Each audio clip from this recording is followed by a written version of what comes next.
আসসালামু আলাইকুম, কেমন আছো সবাই? আজকে নতুন একটি ভিডিও নিয়ে আসলাম। এটা হচ্ছে আমাকে আমার এক ফ্রেন্ড তার এক বোনের বার্থডেতে গিফট করবেতে আঁকতে বলেছে। আমি চেষ্টা করেছি, আমি তো ভালো আঁকি না, বাট আমি কখনো আঁকার সময় টুকটাক ভিডিওগুলো করি না। মানে পেন্সিল দিয়ে যখন আঁকি, পেন্সিল স্কেচের সময় তো একদমই না, বাট আজ করতে বাধ্য হলাম বিকজ আমার কিছু আর্ট নিয়ে মানুষ সন্দেহ প্রকাশ করছে, যেটা আমি আঁকি নাই। বাট আমি আঁকি নাই, কিন্তু অ্যাপ দিয়ে আঁকাইছি বা অন্য কাউরে দিয়ে আঁকাইছি, হ্যান ত্যান ভুজুক মুজুক ইত্যাদি ইত্যাদি।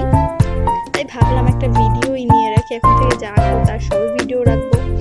বিকজ মানুষের কি বলবো, চিন্তা ভাবনা ঠিক কোন লেভেলে গেলে একটা মানুষের এত কষ্টের, মানে নিজের অন্যান্য ব্যাপার আলাদা কথা, বাট আমি নিজে যেটা কষ্ট করে আঁকছি, নিজের তৈরি করা, সেটাই যদি অন্য কেউ নিজে ক্রেডিট বা বলে যে এটা আমি নিজে আঁকি নাই, অ্যাপ দিয়ে আঁকছি, অথবা অন্য কারো দিয়ে এঁকে নিজের নাম বলতেছি, অথবা ইউটিউব থেকে ডাউনলোড দিয়ে বলতেছি হ্যান ত্যান, তখন আসলে মাথাটাই গরম হয়ে যায় আমার। কি বলবো, যখন এটা হচ্ছে কিছুদিন আগে ঘটনাটা ঘটছে। আমার এক ফ্রেন্ডের একটা স্কেচ আমি আঁকছি, বলে নেই এমনি আঁকছি, ওর ছবিটা আমার খুব পছন্দ হয়েছে। এই কারণে এটা আমি কাউকে দিনে, আমার সাথে এক ফ্রেন্ডে দিছিলাম, ও আবার করছে এটা পাবলিক করে দিছে। দেন আমাদের একটা গ্রুপ আছে, গ্রুপে এসে আমার অন্য একটা ফ্রেন্ড, ওকে আমি ওর সাথে অত ভালো ফ্রেন্ডশিপ নাই বলতে গেলে, বাট ফ্রেন্ড, ও বলতেছে যেটা অ্যাপ দিয়ে আঁকা। তখন আমার মাথা পুরো আগুন হয়ে গেছে, কি বলে মেয়েটা, আমি এত কষ্ট করে আঁকছি কি এরও অ্যাপ দিয়ে বানাই দিল। আমার খুব খারাপ লাগছে তখন।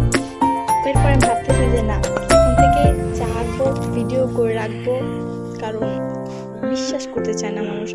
তাই তোমাদের সমস্যাটা কি? বিশ্বাস না করার মতো কি আছে? একটা মানুষকে সুন্দর রাখতে পারে না? যদি আমি অত ভালো আঁকি না, আমি নিজের প্রশংসা নিজে করবো না, আমি জাস্ট মোটামুটি আমার আঁকা ভালো লাগে, আমার একটা শখ বলতে পারো আঁকা। আমার ইচ্ছে ভবিষ্যতে আর্ট নিয়ে কিছু একটা করার, বাট হয়ে উঠবে না হয়তো বা। যাই হোক, কিছু হোক বা না হোক, যেটা ভালো লাগে সেটা করতেই ভালো লাগে অলওয়েজ। আমি এটা জাস্ট আমার ভিতরে থেকেই আঁকি। আমার আঁকাটা অনেক বেশি ভালো লাগে। আমার আম্মু পছন্দ করে না আঁকা, তবু বাট আমি খুব পছন্দ করি। বলতে গেলে আমার ইমোশন এই আর্ট। জানি ভালো আঁকি না, বাট যাই আঁকি, যেটুকু আঁকি সেইটুকু যদি মানুষ বলে যে আমি আঁকি নাই, এটা আমি অন্য কারো থেকে আঁকছি, রেফার নিছি, অথবা অ্যাপ দিয়ে আঁকছি, তখন খুব খারাপ লাগে আসলে। এই কারণে ভিডিওগুলো করা। দেন আমি চেষ্টা করবো রেগুলার ভিডিও আপলোড দেওয়ার। আর সবাই বলবো যে কেমন হয়েছে, জানি আমি ভালো আঁকি না। এটা হচ্ছে একটা আপু, বাট আমি অনেক চেষ্টা করছি, হুবহু হয় নাই। আর ওই মাথার উপরটা যে দেখছো খালি আছে, ওই জায়গাটা হচ্ছে যে পিকচারটা আমাকে দিছে, ওই পিকচারটা ওভাবেই খালি ছিল। আর আমি যদি এখন ওখানে অন্য কিছু আমার মন মতো দিতে চাই, পুরো লুকটাই চেঞ্জ হয়ে আসবে। এই কারণে আমি কিছুই দেইনি, ফাঁকা রাখছি। আর আপনার হচ্ছে শাড়ি পরা ছিল, চুল খোলা ছিল, একটা কানে একটা জবা ফুল ছিল। আমি জানি না বাট আমি কতটা ডিটেলস দিয়েছি বা কিছু, আমি আমার ভিতর থেকে আমার সর্বোচ্চ চেষ্টা করছি যতটুকু পারি। অ্যান্ড কি বলবো, এই ভিডিওটা আমি রাত্রে করেছি আমার পড়ার টাইমে। এখন আমার পড়ার কথা ছিল, বাট আমি পড়া রেখে এই আঁকতে বসেছি এখন।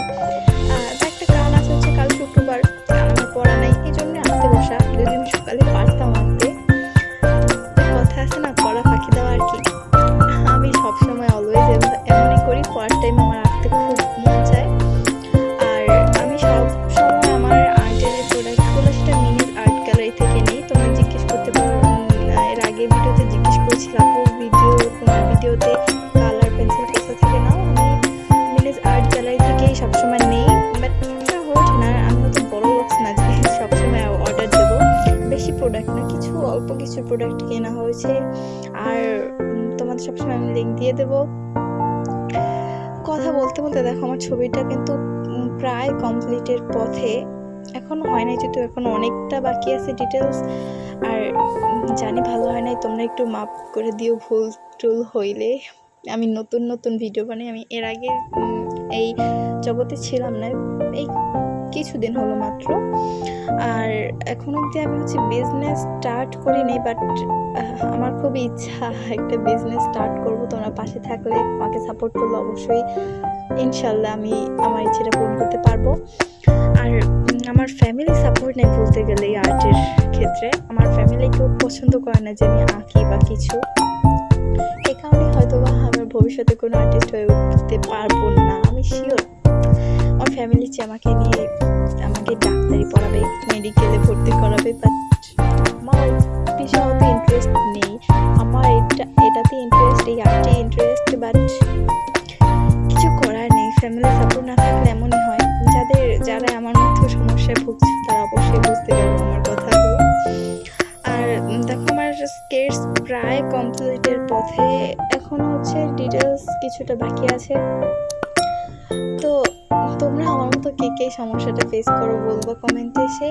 আর নিজের আঁকাকে মানে যদি কাউকে দেখাও বা কেউ যদি দেখে, তখন যদি সে অন্য কারো বা রেফার করা অথবা অ্যাপ দিয়ে ডাউনলোড করা ইত্যাদি হ্যাং ত্যাং যদি কিছু বলে, যাদের বলে সে তারাই জানে ঠিক কতটা খারাপ লাগে আর মাথাটা ঠিক কতটা মানে গরম। আমার তো মন চাইছে যে ওই মায়েটারে মানে কি বলবো, গলা টিপে মায়েরা লাগে আমার পেটে কি বলার মতো না। এইটুকুনি ওকে কি বলবো আমি, আমার বলার ভাষা নাই। জাস্ট শুধু ওকে এইটুকুই বলতে চাই যে যেটা তুমি জানো না, যেটা এখন তোমার সামনে ক্লিয়ার না, সেটা তুমি আজও কথা বলবা না। শুধু ওই মেয়েটা না, আমি সবার উদ্দেশ্যেই বলছি, একটা মানুষ খুব কষ্ট করে বানায় বা আঁকে, যাই করুক সেটা তার শ্রম দিয়ে বানানো, সুন্দর হোক বা না হোক সে চেষ্টা করেছে। অন্তত আর যাই হোক, তাকে অ্যাপ্রিসিয়েট যদি নাই করতে পারো, তাকে নিয়ে আলতু ফালতু কথা বলো না অ্যাটলিস্ট। কারণ যদি তুমি একটা গাছ অঙ্কুরের পূর্বেই যদি তাকে মাটি চাপা দিয়ে দাও খুব ভালোভাবে, তাহলে সে গাছটা তার ফুটে বেরোতে পারবে না, তাই না? তাকে একটু সুযোগ দিতে হবে, তাকে একটু যত্ন নিতে হবে, তারপর সে গাছের ফল বেশি হোক বা না হোক কিছু না কিছু তুমি পাবা। ফল না পেলেও তুমি একটা ভালো একটা গাছ পাবা, যে গাছে একটা সুন্দর কাঠ মানে যাই হোক একটা উপকারে আসবে তোমার। বাট যদি তুমি অঙ্কুরের আগেই সেটাকে বিনষ্ট করে দাও, তাহলে কোনো লাভই হবে না, তোমারও না তারও না। তাই বলছি, যাই হোক আর কিছু পারো বা না পারো,